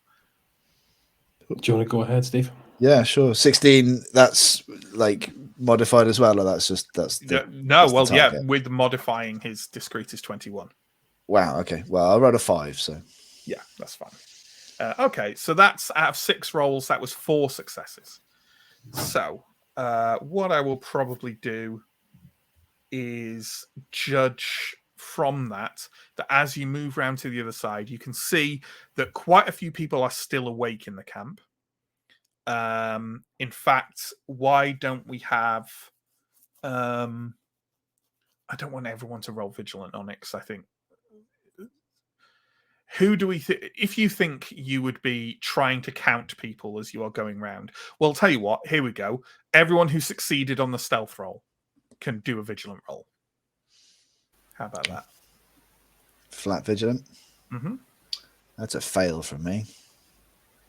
I also failed. Fail across the board. Oh, Okay. no. You get the sense certainly that like some noise has been made on your approach round. You saw one person like step out beyond the bounds of like a small bonfire and kind of look out into the trees, and then just sort of seem to shrug and walk back to the fire. So definitely people have heard something, but not enough that anyone's, setting off a hue and cry or kind of waking people up or anything. But definitely the guards are a bit more aware than they were before you started circling the camp.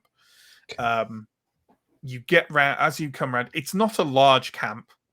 There are a few tents, but most of the individuals just seem to be sleeping on the ground next to fires. Everyone is armed, as one might expect. You come around to the other side and see there is a larger tent, but again, it's not like a huge. It's not like the leader of an Ambrian military force would travel in a big, like a marquee tent is where they'd sleep. This is nothing like that. If anything, this looks on the larger side of just a normal Ambrian traveler's tent, but it's definitely larger than any of the lean-tos the other Gowans are using. Outside that, making a grinding, wheezing, snoring noise is a huge troll with pitted stone-like skin that's curled up on its side outside Fundaber's tent like an obscene dog. Do we see like I'm going to assume that once we've moved into position that we sort of hunker down and stay still for a bit until whatever interest we might have generated. But like, are there visibly guards kind of walking around looking at stuff? Or if somebody was going to sort of step out of the forest into the camp, is it pretty much like through the troll and into the tent? No, there are a couple of individuals stood right by the tent, and you can see that there are several more individuals like on some kind of guard GP. Some of them are stood up and actually like patrolling and looking around in a slow and bored fashion. Others of them are just people who are sat up by a fire, like whittling or like talking softly to each other. Okay. But there are more than a few people awake. Right. And it's pretty late now, right? Like it's fairly likely that there's not going to be a point anytime soon when the camp is mostly asleep. Like it doesn't seem this doesn't seem to be. They're not partying or anything. They're not. This seems to be their default. Yeah. Okay. Which it does kind of like, given your recent given your recent adventures in upping your security, your awareness overnight for camping, it does kind of flag that maybe there is a step even above what you're doing. Yeah. They've got enough people to really have a lot of eyes about. Right? Yeah. Okay. Exactly. This doesn't look easy. DeGesto kind of leans in and says, if we want to risk it, we could engage in some excitement. He pats the bandolier he's got over him with several alchemical grenades slung on it. We could rush them. We can probably take those of them who are awake first. And then the others wake up, I suppose, and we've got this Thunderbird and that troll to deal with, but What about it's still better than fighting them all at once in the morning. What about a diversion? Setting one of the other tents on fire? The I problem could is that set wakes all the tents on fire. problem is it wakes everyone up. I think our but best bet is, as DeGesto says, if we can just kill or get past the people who are awake right now, we should have a good few moments of just us, the troll and Thunderbar, before everyone else gets up, gets whatever armor, gets their weapons, and hopefully that will be enough. If we wake everyone up, I feel like. But if we wake everybody very up, narrow window. if we wake everybody up and draw their attention to a specific point at the edge of the camp, and have whoever's going in for Thunderbird go in from somewhere else. Won't Thunderbird just go with them? Good point. Yeah, as soon as he's awake, that's it, isn't it? I think DeGesto has this one. Gotta rush him. Okay, just shock and awe. Straight in. The tactical superiority of extreme violence. That's what I like to hear. All right. He sort of reaches into his bandolier and kind of counts out the alchemical grenades one by one into his palm. There are 4 of them in his one like sort of paw-like hand. He can all hold together, and he gestures out towards the 5 of you and says, "You're probably better at lobbing these than any of my men. Go on. Which 4 of you are the best shots?" I will. He says, aware that the stat is the same whether you're throwing or. I will You'll be take accurate. one with gratitude and awe. I kind of wait for Ascarai to take one. Or maybe 2. Or maybe just I don't know. I don't know. Ascarai's Accurate shit, isn't it? It's not great. Is it? It's 9. But I also think Ascarai might not take one because he can already shoot somebody from range. Yeah, yeah. Maybe it's better for the other people to have their own range stuff while Ascarai can shoot. Well, I guess it's Steo time. I'll take one. Elindra is looking at them with a look on her face that says that she would absolutely set the party on fire if she was allowed one of those, and that it's a bad idea. In that case, Revelia kind of looks up at you and kind of holds her hand out as if to get approval that she can do it. Sure. Okay. You all take them. DeGesto takes a moment and sort of leans into you all and says, "Look, you see this cap? You twist the cap. You hold it in place. Not yet. You pull, and as soon as you pull, you have 5 seconds. At the end of that 5 seconds, if you don't throw it, your hand will be gone and on fire. You lob these at those campfires. They're gathered around them. That'll spread the flame as well. Pick one each. Don't throw them at the same one or they're wasted. You'll know my signal." He vanishes off into the trees.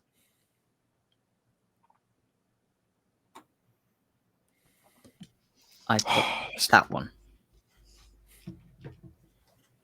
That's the one I wanted. Steo yells, waking the entire. I'm assuming that the people that hold the grenades are pointing at a tent each. Mm-hmm. Like a campfire each, yeah. Yeah. Sure. Yeah, campfire. the Degesto's men and women are sort of like waiting, kind of short weapons drawn, kind of hunkered over, kind of just behind. Basically, they look like they're going to run as you throw. They're going to like rush forwards, presumably alongside Elindra, and sort of rush the guards. A couple of moments of silence pass, and then Degesto, standing tall and with absolutely no attempt to hide himself, walks out of the forest into the firelight, kind of a little way from where you are. That large metal tube that he has slung over his back all the time, he has it held out in front of him, held out, braced under one arm, like a man carrying like a large plank or a large length of metal. He takes a few steps forward, takes a look down and kind of twists it slightly, takes the cigar, which has been relit, out of his mouth, holds it to the side, and shouts, "Rise and shine!" before the end of the fire tube erupts with a flash of light and a crack of sound that almost deafens those of you kind of front enough to be holding the grenades. The entire half of the camp on his side sort of erupts in sputtering flame. At least one of the gowans you can see kind of like topples backwards with the center of his chest just like a smoking ruin and collapses onto the ground. As your hearing kind of slowly returns over the next couple of seconds, the only sound you can register beyond the ringing in your ears is Degesto's loud, booming laugh. And I think that is where we will end the session for the week. So if you've got any comments or questions, please sling them in the chat and we'll address them. I'll do a little bit of promo first. We're going to have to wave goodbye to Sam because he's got to head off quickly. But thank you, Sam. And promo stuff. So I can't tell if John was very amused by the end of that or if there's a horrible smell in John's room. There were just some fantastic bits in chat that I can't wait to get to. Oh, okay. I won't spoil them for myself then. So, if you check down below in the video description or just below the Twitch stream, whatever, there's a bunch of links. There's links to Twitch and links to YouTube. You watch this on one of those sites, please check out the other one. If you want to see us live or on Twitch, if you want to see the entire archive of all our streams, that's on YouTube. There's also links to our Discord, to our Patreon, to our social media. If those things interest you, please do have a look. We run 2 weekly series at the moment. Mondays is Vason and Wednesdays is Symbaroum. Both of those start at 8 p.m. GMT. We also do one-shots at least once a month. In January, we actually did 2. We did sequels to previous one-shots we've done of Alien and The One Ring and had a lot of fun doing so. Our next one-shot is on Sunday, February the 19th, where Sam will be running a submarine-based Call of Cthulhu one shot. So please do join us for that one. Okay, John, lead me through these hilarious comments. Yeah, don't kick food. Well, I can see why his discreet is so high. I do not know why that man has the stat block he has in the book, but some of the characterization is mine. But his image is him smoking a cigar, and he's described as having been kicked out of the army for punching someone during punching someone during a battle. Not want someone on his. What was the exact phrasing? I guess that's better than punching someone during a parade. Yeah. His catapults missed their targets, the breaching pots would not explode, and the fog from his smoke bombs dissipated within seconds. Degesto went berserk and broke the jaw of one of his assistants. And rather than be demoted, he just left the army. So, discreet 16, apparently. So, high enough to have exceptional discreet. He's just a man that's clearly in the wrong job. Yeah, evidently. So there we go. Bet he loves the smell of burning spiders in the morning. Very good. Very good, Steve. Thank you. What else we got, John? From now on, the recap's going to be performed in rhyming couplets. Yes, rhyming couplets or iambic pentameter. I won't accept anything less. Recap rap battle. Can't wait. You'll carry on waiting, Stephen. for as long as I have breath in my body. And until it's my turn to do the recap. Well, no, if it's one-sided, it's not a rap battle. No, Then it's that's just true. you freestyling and me literally ignoring and no-selling it and It's just just a acting rap like massacre. everything's normal. Yeah. I just like this combination. Throwing spiders? Throwing spiders. Yeah. The spiders got a lot of comments in chat. It does not surprise me. It's a question from Are Steve. these spiders trained or are they just naturally throwable? The sense from the material is they're not trained. They're described as being spiders that drop on their prey from treetops, right? Or from branches. Drop spiders. Drop spiders. And the idea is that the Gowans just grab them and they know how to handle them and they keep them secured and then they're just like, that's the idea. Like they don't train them, but maybe they're spider whisperers, just the ways, the subtle ways of stroking their legs to make them quiet, and then they throw them. I suspect it's reasonable to expect that a spider would become quite angry on contact. And that's the idea, yeah. I would probably be quite angry if you threw me at someone, to be fair. Like they don't really need training, do they? They'll just do their thing. Exactly. Yeah, you just need to get them to be thrown without yourself becoming bitten by the poisonous spider. It's an appalling concept, but the idea of like the spider just like being thrown and then just face hugging onto someone is quite amusing. Yeah. You say that, like, wait till next session. Yeah. It's gonna happen to you. As Mike has piped up, well, we might as well put this fantastic typo by him up. Fuck, I'm getting hot by a spider has absolutely done me. Sounds like the spider's absolutely doing you, Mike, but it's not that kind of show. Not yet. It could be. Is that what you want to see? Tell us on our Discord. Comment, like, subscribe. Yeah, it was meant to be hit. We'll do those hot tub spider streams. We also had name suggestions for the spider. No. I knew what was coming. I knew what was coming before you even. Spider-Emo was the third of the Sam Raimi movies. Yeah, that's right. You see, Matt, good things can happen from You're remote related very chat. Good. Thank you, chat and viewers. This is the content I'm here for. I mean, he's saying that because all Chris wants from this channel is my pain and the backstory to a spear. And the backstory to a spear. Well, that's because it gives me pain. So, yeah, 6 of one, half a dozen of the other. 42 Heroes of the Sinkhole doesn't sound great. So how about Sinkhole Boys? Sinkhole Heroes. Sinkhole Boys legitimately sounds like a Charles Boyle. Like I love their first album. Yeah, it sounds like a Clearwater revival side project from like the 70s folk revival. Yeah. Oh God, what is that? Sink Heroes. Sink Heroes. Yeah. No, just no.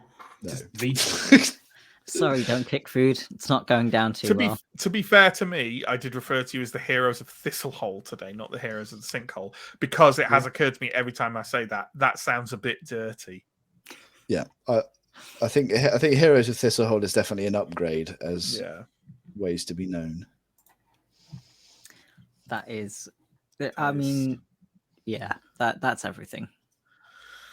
Okay, we have had some new follows and subscribes and stuff. As usual, I think where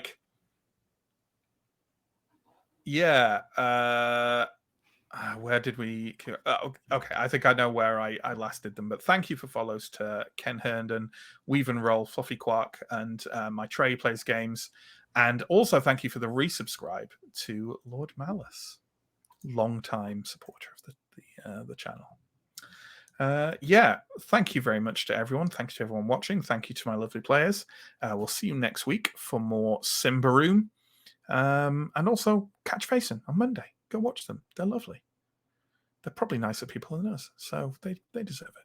They definitely deserve it. And we will see you next week. Take care. Stay safe, people. Goodbye.